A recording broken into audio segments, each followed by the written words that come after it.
Hello, good evening, and welcome to Monkeys with Fire. How's everybody tonight? Hope you're all well. Hope you're having a good week. So, we are going to be taking an advanced look at an upcoming release. We are going to be exploring the Star Trek Adventures 2nd Edition starter set. This is a brand new version of the starter set for Star Trek Adventures, which is due to release at the end of this year. The pre-order is currently available and active on the Modiphius Entertainment website. There is a link in the video description. So our thanks to Modiphius for providing this advanced copy so that we can find out what's inside the box. I guess, ultimately, let's go to the table and check it out. So then, here we go. Let's have a look at the description on the back. Okay, so, seek out the unknown. The Star Trek Adventures role-playing game takes you to the final frontier.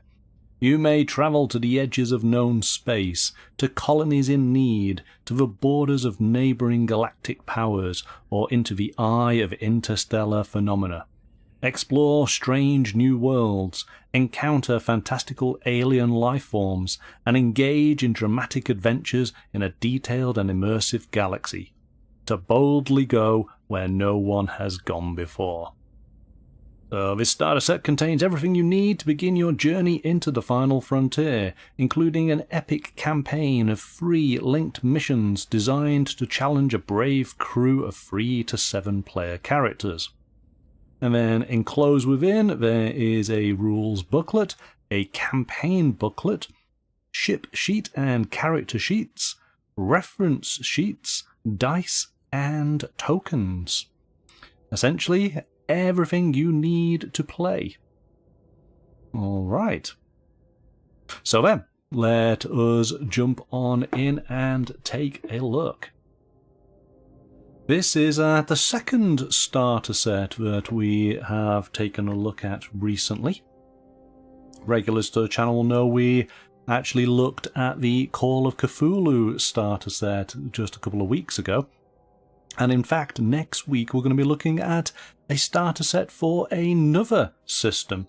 So it's a bit interesting to take a look at these different options, how these different publishers invite new players into their game worlds.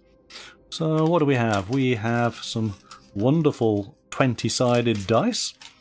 Of course, Star Trek Adventures is the 2d20 system.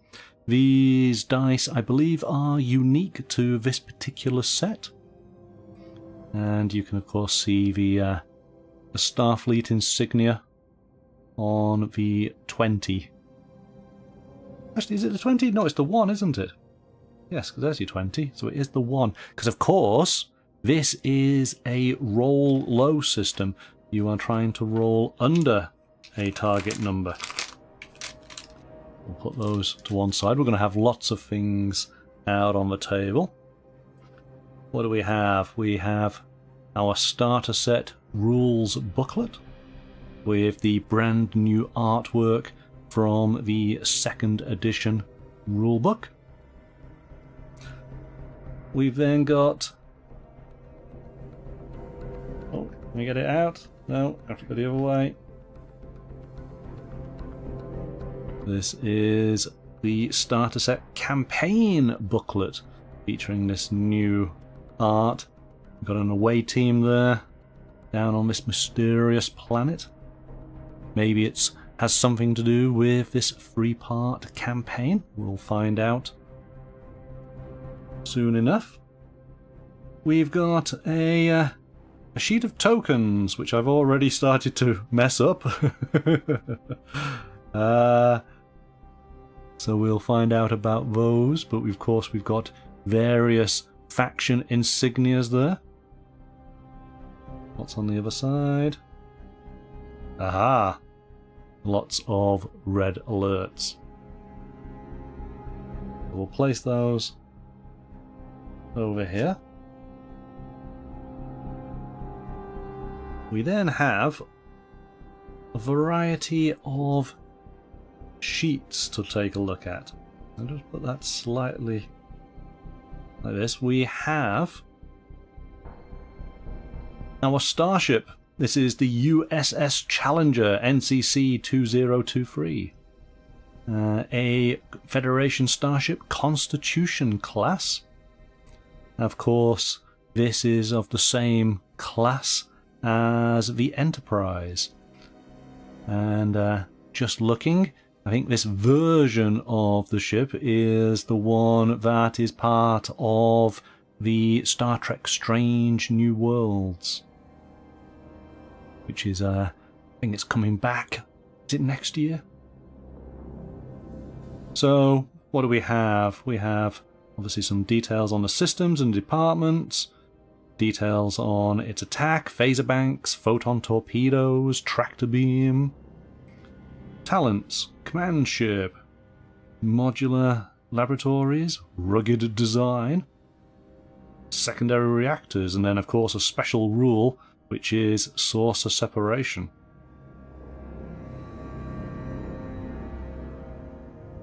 And of course this is the saucer separation of this particular class of ship is essentially as a large life raft. It doesn't have the feature where it is able to join again. It can only be reconnected at dry dock. But it is a chance of being able to get all of the crew to safety should there be a warp core breach. What do we have on the back here? We have standard minor actions and major actions. So this is handy. This gives the players everything they need, or just as one handout. The card, it's a decent card stock, which is nice. Okay. So what we have then is next up a variety of characters. We're not going to go into too much detail on this because of course these are going to be important for the actual... Well actually no, we can on with the players, can't we? We won't be looking too much in the campaign books. We don't want to spoil the actual adventure. So let's find out then who our cast of characters are. And of course I am going to absolutely butcher these names. Commander Xanthus, Tfarik, I'm going to go with that. Zan, we're going to call him. Is it Andorian? And he likes poetry. He's got a mean right hook.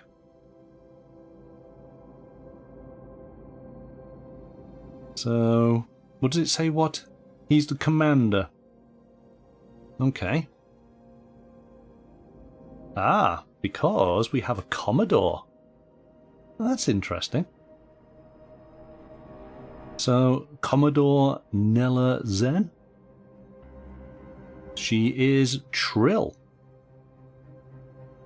And of course, being a Trill, she has a symbiote who's called, well, actually, is now Jadzia Dax. So it's Zen must be the Trill. Sorry, must be the symbiote. So, because her name will be Nella, I think. So that's interesting. I wonder, does it say anything? Oh, here we go.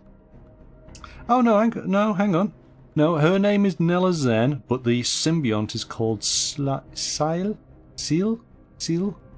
Carried a symbiont called Seal and became a surprise to Zen, who never considered being joined. Interesting.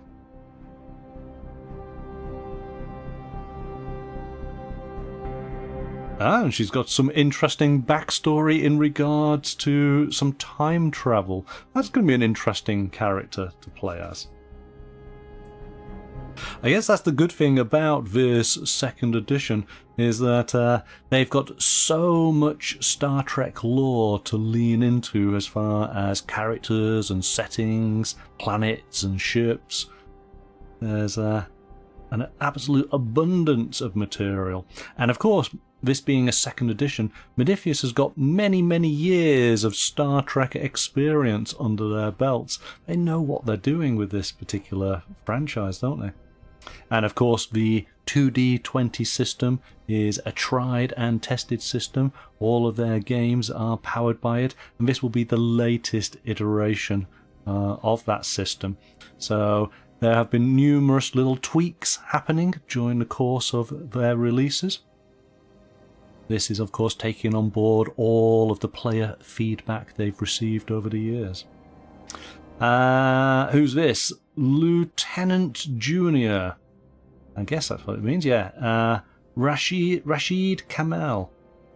Human.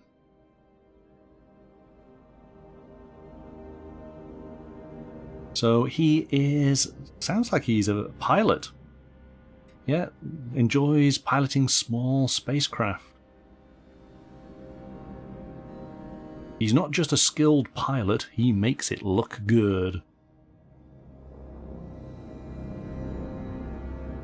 Again, yes, these are definitely the uniforms for the strange new worlds. So it's the 60s style, but brought up to date. This is Dr. Voral, who is Vulcan. Vulcan Doctor.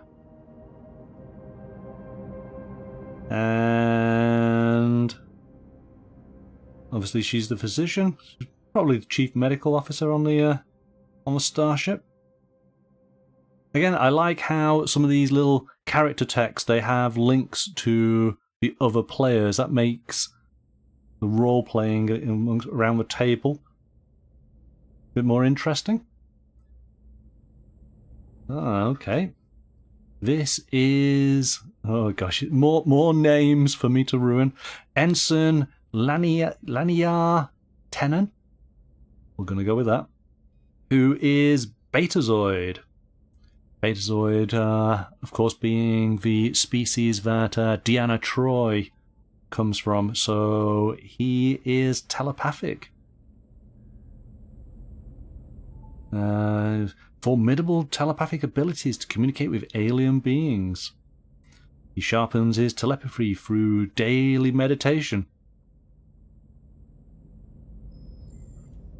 Right. Oh gosh, he's never told anyone, but when he settles into the very deepest layers of his subconsciousness, he sometimes hears a voice calling to him as if from a great distance. Wow. What does that mean? Again, this could be all set up for the story, so I want to be careful. I don't want to ruin anything. I think these are some great choices. Lieutenant Commander Burke Van Jacks? Let's go with that. A Tellarite. See, I like when... obviously, in the role-playing game, you can get to play as alien species that they had in the series, but were maybe a little bit janky. You know, the makeup wasn't necessarily as good as it might have been. Now, of course, they can do these characters really well, and of course, role-playing games just allow you to have the character at its absolute best, don't they? So, what's he going to be doing? It's got to be engineering, surely. Fancies himself as an inventor, converted lab, personal workspace where he tinkers with new gadgets. We had someone from security. We've got plenty of red shirts, but I'm not seeing any security members here. Lieutenant Zoe Hernandez, human. Hernandez. Let's go with that. She's got to be science, hasn't she?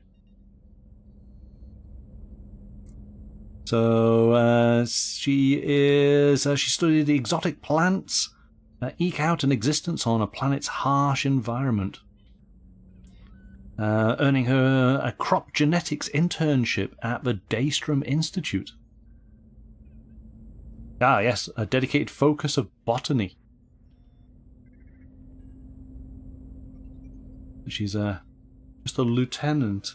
So, we've got a lieutenant, we've got a lieutenant commander, ensign. Yeah, I want to think that he is going to be... He's good at engineering. I don't know if we have anyone in for security. But what happens when we have to go down to a planet? Surely somebody... Oh, of course, it's going to be this one, isn't it? But isn't he the commander? Chief of Tactical aboard the U.S.S. Azimuth. So yes, I think he is going to be in security, even though he is the commander. And so that seems different, that it's actually a Commodore's ship, the USS Challenger. I suppose that there might be some Commodores who decide that they do actually want to have a... is it a fleet command? Is that what it's the phrase? We have a number of reference sheets, which again are handy to be able to pass out amongst the players so they can easily reference them. And in fact, I think these kind of sheets are available also in the Games Master screen and toolkit. So if you have both of those, we've got even more of these sheets to be able to hand around, which is good. So what do we have here? This is a rules summary, going through the core mechanic of the game. Personal weapon qualities, recovering from stress, recovery and healing.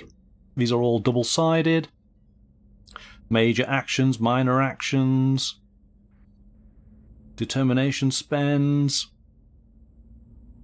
So that's good. And then we have a sheet that defines conflict reference, attempting an attack. This will be using your characters, because I think there's a different sheet for starships. So yes, personal conflict, momentum spends, injuries, assistance in combat. So I guess much of the sort of elements that might be... these are definitely the rules for player focused, aren't they? Whereas the GM screen has everything that the GM typically requires. We've got the attempting a starship attack. So these nice, easy and very clear flow charts to go through the various steps. Again, what do we have on the back? Starship damage. And then finally, a breaches card.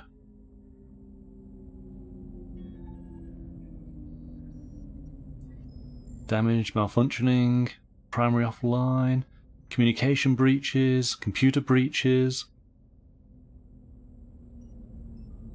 On the back, what do we have? Structural, sensors, weapons.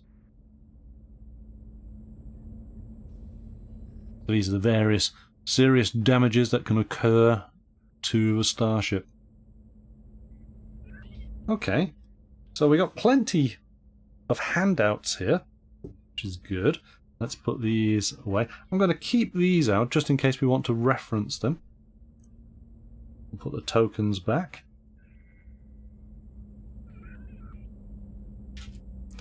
So let's take a look, first of all, at the rules booklet. Of course, we have a large number of people who work together to bring these games into existence. There's so many people.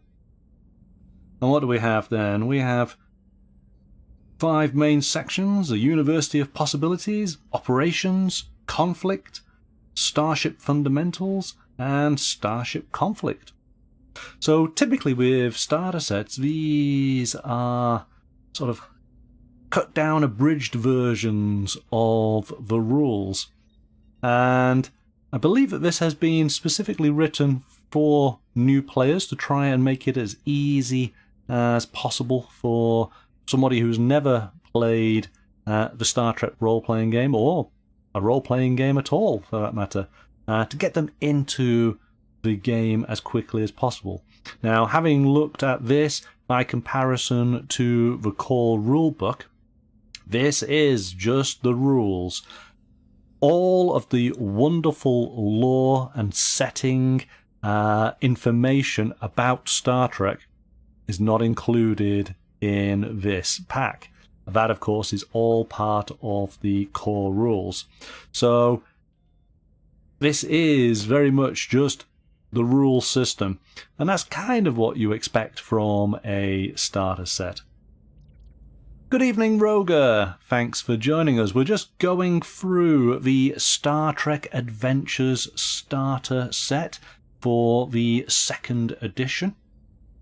And we are just taking a look at the rules booklet. Literally just started. So, core mechanic. Again, as regulars will know about the 2d20 system, this is a roll under a target number with 2d20s. There is typically a difficulty set by the GM. That can be from 0 to 5. You check your character sheet and select an attribute and a department best fitting the desired action. And then you add the established attributes to department ratings together to establish your target number. Roll the 2d20s. Any die roll equal to or under the target number is a success. Simple as that. So to give you an idea, what are our attributes? We've got control, daring, fitness, insight, presence, and reason. And these attributes can be rated from 7 to 12. Our departments then are rated between 1 to 5, and we have command, con, engineering, security, medicine, and science. So let's do this as a bit of an example. We can grab 2 dice. We can use one of these pre-gen characters, can't we? And in fact, what we'll do,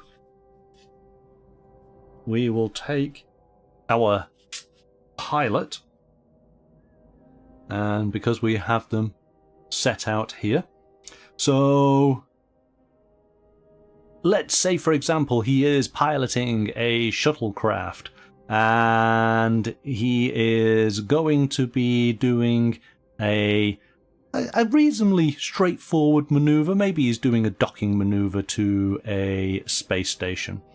So what he needs to do is take a look at his attributes. I imagine at control, a character's self-discipline, coordination, fine motor skills. Would that be it? Because again, the game allows you to choose and justify the attributes and department for any given task. Not going to be quick thinking, not going to be physical strength. I think it will be control, isn't it? Let's go with control, and then it's definitely going to be con. Character's ability to pilot a ship or a ground vehicle. So what we have is we have a control of 10 and a con of 4. So we are aiming to roll and get a success. It's got to be 14 or under with this particular character. Hey, let's see how badly I roll.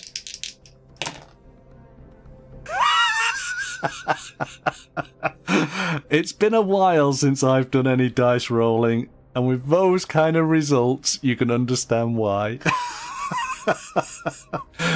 Let's not roll any more dice on tonight's show.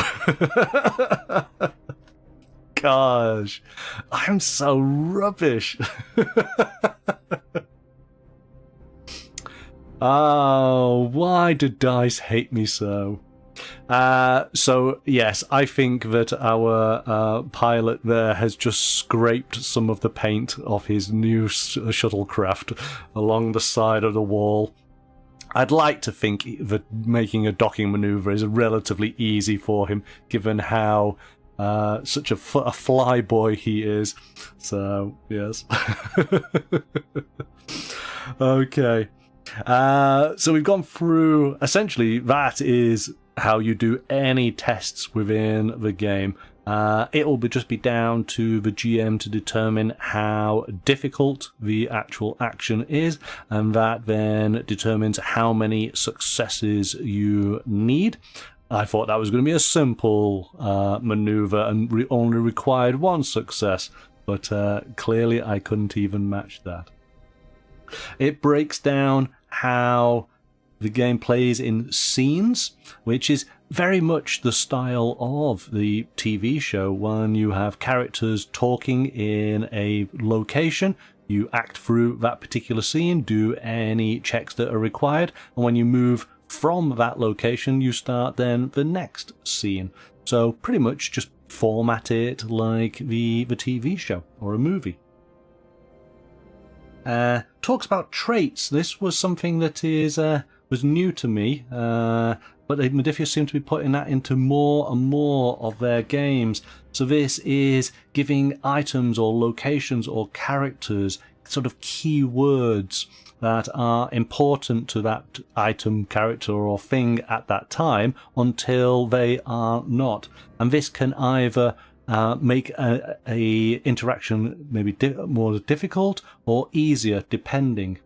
And you can stack them up as well. So for example, if there was maybe like lots of smoke in a room, you can actually put a number next to it. In other words, if you can get rid of some of the smoke, that's great, but smoke is still there for maybe another level's worth, and you need to work even harder to get rid of all the smoke to be able to sort of clear your vision.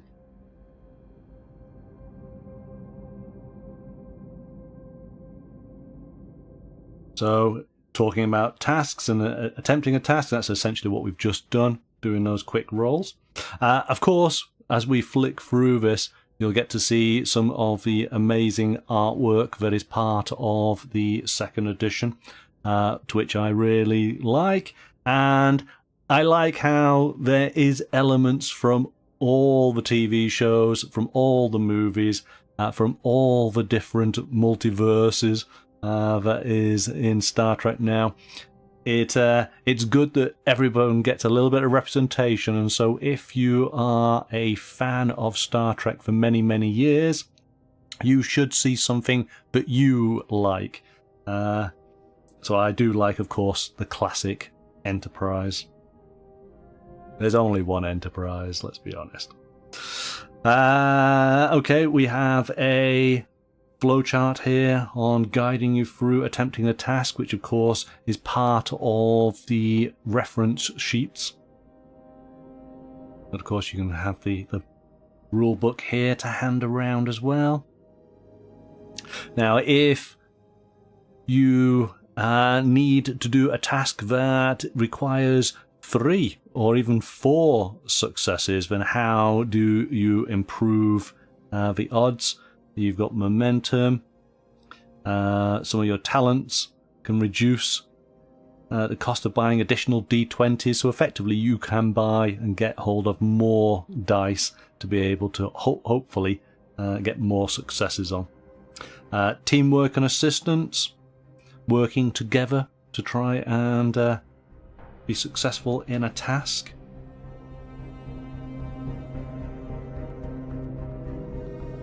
Details on momentum. So whenever you attempt a task and generate more successes than difficulty, extra successes become momentum, a valuable resource, allowing you to improve on your success or save for the group. And if I remember rightly, momentum is a way of you purchasing new dice. So there we go. The first extra dice bought costs 1 momentum. The second costs 2.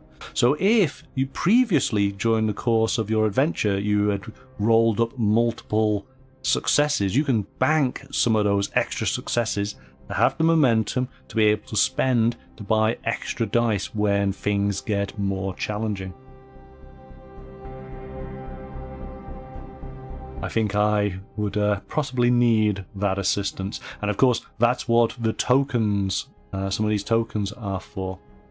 Yes, there are other ways that if you didn't have the starter set, you could keep track of them, but you've got some nice branded tokens there.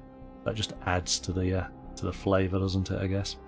The flip side to momentum is threat, and this is something that the Games Master is able to acquire and can use their threat tokens to basically make things more difficult for the players. So it means that the Games Master can be a little bit more involved and can make things easier or harder, depending. We then go on to the rules of conflict.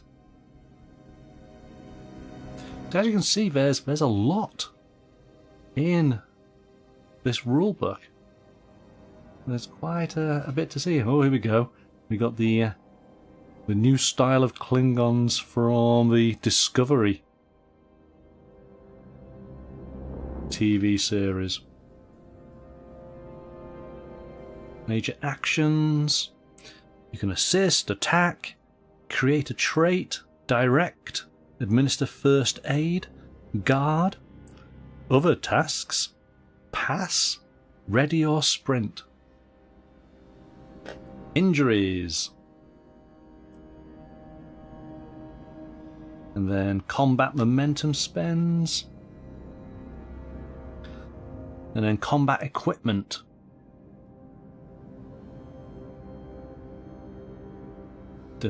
Which breaks down, this is of course what's on your character sheets. Hello, QVAM. Are D6 dice still in 2nd edition? No, that's one of the elements that were removed from the 2nd edition.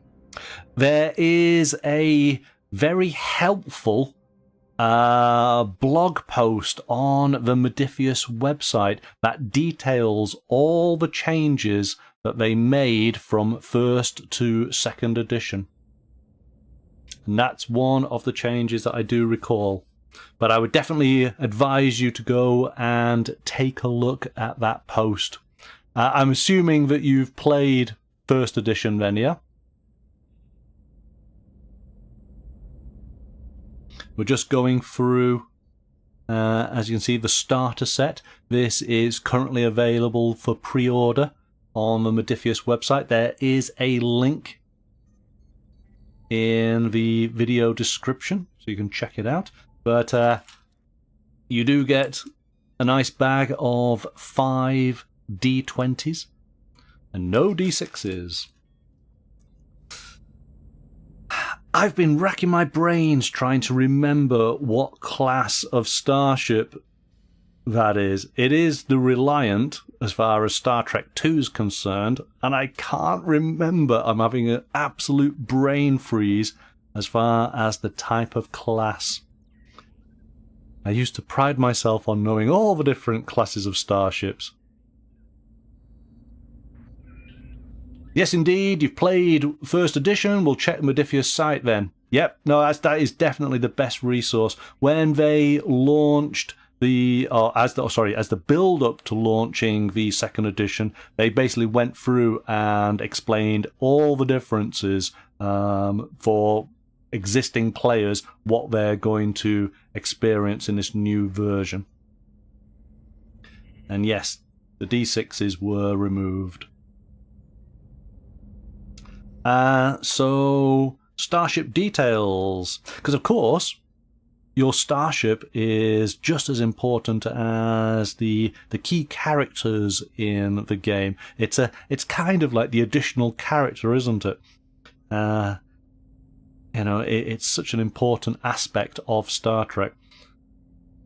So, yeah, like characters, starships are represented using several mechanical elements, such as traits, systems, departments, focuses, and talents. So, we have our weapons and structure and sensors, our different departments. Talks about starship scales. see we've got a Defiant class starship. So that is the Defiant itself, isn't it? I can't think. Gosh. Why can't I remember? It's going to annoy me, that. Have you guys seen the brand new video that was launched, I think it was on Monday, from the Roddenberry archive? The Star Trek fans out there looking through this week is very topical. We've got everything to guide us through actually the starship, and then we look through the starship conflict. Because potentially we may have to go to red alert. And so just like we did with the actual player characters as far as phaser and melee combat, here we have the combat rules for the starship.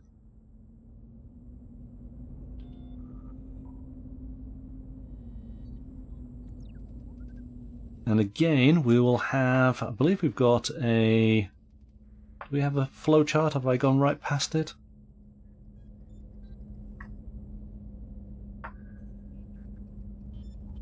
Or is it on, it's on one of the other handouts, isn't it?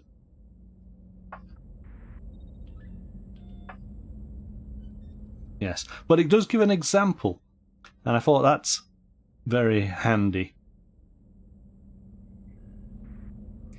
It's always good to have examples as to how things play out. And then again, we have some flowcharts here, some rules, quick reference on the back of the book. So ultimately, this booklet is, well, 48 pages. That's essentially all the rules you need to basically play the game. But there's quite a lot there. That's quite deep. So there's a lot that you can do from that. Now the big thing that you can't do, that having gone through this, is you cannot create your own characters. So the characters that we have here have been designed for this particular mission. And I think that's why when we have the little bit of text as far as how their interpersonal relationships and maybe some of their background, that's been written on purpose for this particular set of adventures and the campaign as a whole. So, now this is the point where I guess I really have got to put up the spoiler warning. So if you intend to get this set as a player, this might be the point where you don't want to see any more, because we'll go through and we'll try and keep it spoiler free, but there might be elements that jump out from the page, and we don't want to spoil your enjoyment. So hopefully you've seen enough. You can see how the game is packaged, and hopefully you're excited enough to, if you're a brand new player to Star Trek, that's giving you a good idea of what you'll experience. The link for the starter set is in the video description. Go and click on that, go and check it out, put your pre-order in, and I believe that they will be shipping copies, certainly from the web store. I think it's by the end of this year, late December. So you could be playing it, it could be your brand new game for 2025. Alright, for the GMs in the channel tonight, let's continue and take a look. Okay, I'm going to put that there, because that might help. This is obviously it's a slightly gloss cover, so it's reflecting the light quite a lot, which makes this white, shiny white page just a little bit too reflective. So what do we have here? Incursion point. So the player characters receive a distress call from the mining city of Crescinda on the gas giant planet of, oh gosh, Kizomic 6? Let's go with that. So, unknown voracious aliens have attacked the city and the structure is in danger of failing. So it breaks it down into Act 1, 2, and 3. Now, is this... Oh, you see, there we go. I jumped past straight away. So, a short campaign titled Infinite Combinations offers a thrilling journey through space, the opportunity to unlock the power of both science and technology, and the chance to experience the perspectives of different species. Designed as an introductory adventure for newcomers to Star Trek Adventures, or role-playing games in general, it guides players through essential game mechanics including tasks, conflict scenes, and extended tasks. It also advises players on using momentum and determination, and gives games masters tips on spending threat. This campaign provides tools games masters can use in any way they see fit, mixing and matching the key elements to concoct a story that fits the group's campaign ideals and allows players to experience a short, interconnected adventure. So here we go. Players, stop reading here in order to preserve the surprises awaiting you. So you definitely have been warned multiple times. So what do we have? We have Part 1, Incursion Point. Part 2, Dare to be Wise. And Part 3, Whatever should be done must be done. And we have a little breakdown on each of these parts. And what it says here, the campaign booklet also includes 3 mission briefs, each providing a high-level outline of the adventure. That can be added to the Infinite Combinations campaign in any way you see fit. Use these mission briefs to expand the story possibilities with your crew. So Infinite Combinations is not just an adventure, it is an introduction to the wonders and mysteries of the Star Trek universe, and an opportunity to familiarize yourself and your group with Star Trek adventures. Prepare for exploration into unknown realms, ancient mysteries, new civilizations, and the essence of teamwork and strategy. So, this campaign, while it was designed to be played in the mid-23rd century, so same time periods as Star Trek and Star Trek Strange New Worlds, you can move it into any other era of play. Of course, that's the great thing about the Star Trek Adventures role-playing system, is you can experience Star Trek in any of its forms. So, original 60s series, modern day Star Trek New Worlds, Discovery, the movies, The Next Generation, Deep Space Nine, Voyager, Enterprise. You just change your ships, change your technologies, and the races that you can potentially play as or encounter may or may not be there, depending, of course, like I say, on the time period. Okay. Now what I'm interested in is the actual how this goes about trying to bring in new players. I want to see the help that it provides. So each player should select one of the pre-gen player characters in the box. Select a character most interested in. But one of the players should select the Commodore. Hand each player 1 determination token and place reference cards. Okay, so we're just telling how to set things up. This then is the incursion point.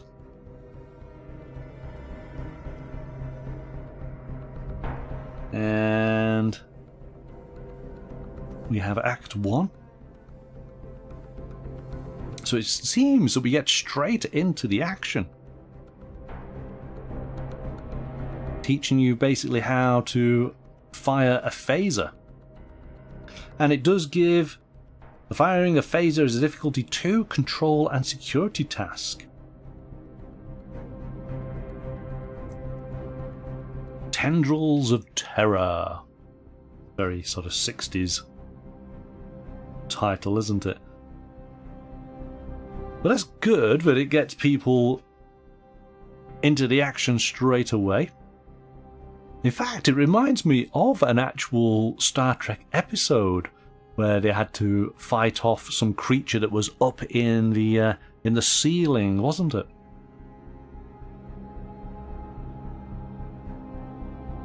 We get to the transporters.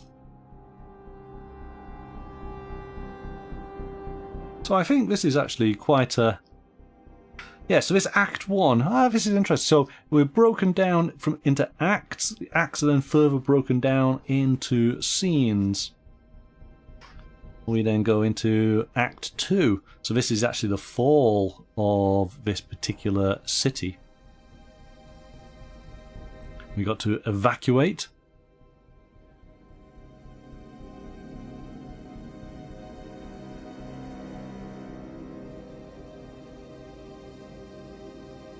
And then finally, so yes, we're doing a race to try and save as many beings as we possibly can. I like the little call-outs, the captain's log elements that as the GM you get to read these out. I mean, of course, there's nothing more Star Trek than Captain's Log Supplemental. I like that, that's good. But it's what we expect from the game, isn't it? We do have... We seem to have some adversaries here, major adversaries. And then we have our conclusion.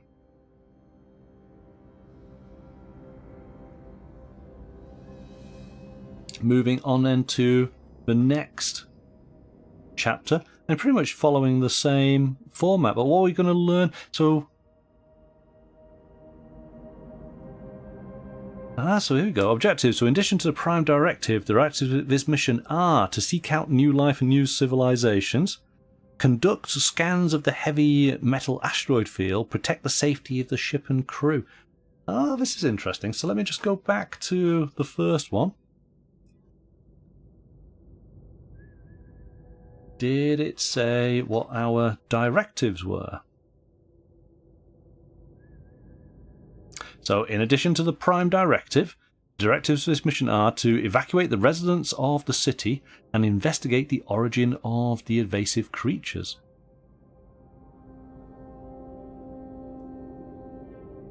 Okay, so that's good. I guess this is what the, well, we would get our briefing from Starfleet, wouldn't we? Yeah. So it gives a little bit of a prelude.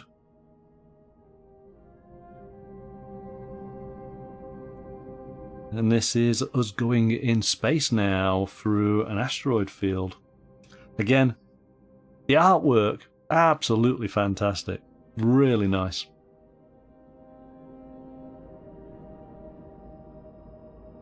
We got our Beta Z telepath.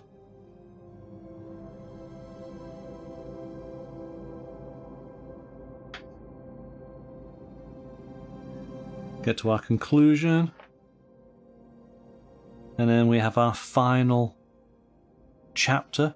What's it saying here? Objectives. Got to track down a Nausicaan archaeologist. Called, oh gosh, Orotoxa. And then investigate Orotoxa's goals for trimetric fracture technology.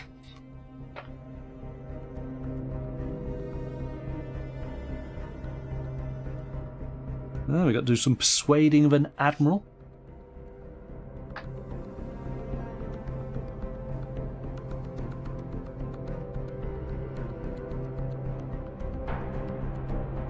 I think this is, yes, we're going to have some starship combat now. We have the Nausicaan scout ship.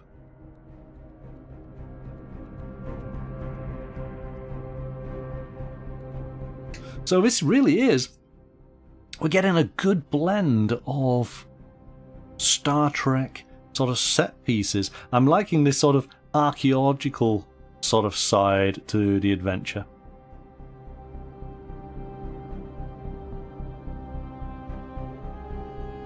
So, Captain's log, yeah.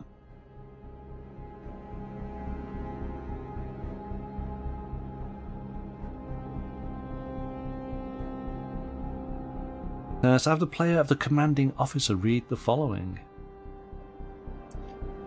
Yeah, it's just the captain's log part, isn't it?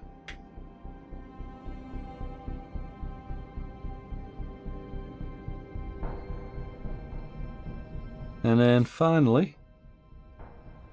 Oh, right, okay, so actually... this does seem to be a much larger... So... we've got various sectors here to be able to travel around.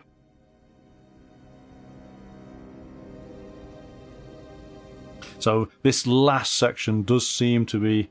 you spend a little bit of time on the planet, but then it's up on board your starship. And then we have our conclusion. And ultimately this is where you hopefully then go on and play another scenario or create your own.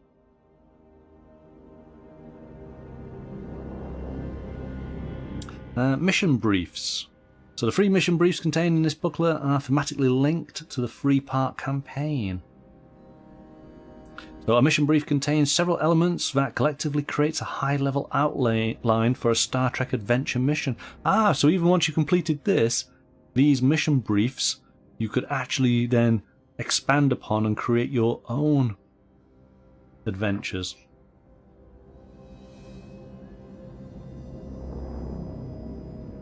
So that's cool. You do get to, I mean, even though you got 3 already set and done, ready to play, but you got the 3 additional ones here. So in fact, you got 6 adventures. All of them set in the mid-23rd century. And then ultimately, here we go, that is the core rules for the 2nd edition. That's interesting, I like it. I think that will be a lot of fun. I like the fact that it is curated to give you a taste of the different elements that you've learnt about in the rules. That's a good idea. So, there you go. That is our look through Star Trek Adventures 2nd Edition starter set. As I say, I think this is a good starter set pack. It has everything that you need in it to be able to play the game and get a good feel of what the game is and where it potentially could go in the future. You've got the curated 3-part mini campaign. You've got those additional mission briefs at the end, so you can add more to it. There's a decent amount of gameplay time in there.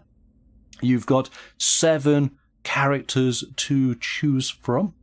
You've got, of course, your dice and your tokens in there as well. So yeah, this is a good starter set.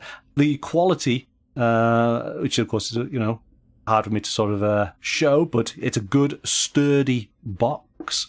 The card stock on the handouts is really good. The slightly glossy pages, it shines up in the light here because I have it sort of shining down to illuminate, but under normal tabletop lighting, I don't think that would be as much of an issue, so that's all fine. The production is what we expect from Modiphius Entertainment. It's all very clean, it's very easy to find the information you're looking for and to read it, and certainly with all of those handouts, most of the pertinent information is there, easily accessible, so that's really good. So yeah, I think this is a good gateway into Star Trek Adventures. As I say, it is available to pre-order from the Modiphius website right now, and they are expecting to be able to ship out to customers by the end of the year. So hopefully that's inspired you to want to go to the final frontier. Again, our thanks to Modiphius Entertainment for providing this advanced copy for us to be able to take a look through this evening. So, our final show this week, we are going to be leaving the future and heading back to the past. A very dark and dangerous past we are going to, because we're going to look at another new release. In fact, it was released today. This is Call of Cthulhu, Cthulhu by Gaslight from Chaosium Inc. Yes, we are going to be experiencing mysteries and frights in the Victorian Age. We have been enjoying looking at the Call of Cthulhu books and adventures over the last week or so, and this one, of course, allows players to experience the Cthulhu mythos in Victorian era, specifically in London. And I guess I've got some affinity towards this, being in the UK. So I'm very, very much looking forward to sharing it with you guys as we go through. This is essentially a massive source book with all the information about the Victorian era, plus then rules to be able to actually play the game. So you do not need any other Call of Cthulhu, either the starter set or the investigator's guide of the main Call of Cthulhu game. You can play it just with this one book. So that's what we're going to be exploring tomorrow evening from 7 o'clock. I hope that you'll be able to join me then. But I guess until tomorrow evening, bye for now.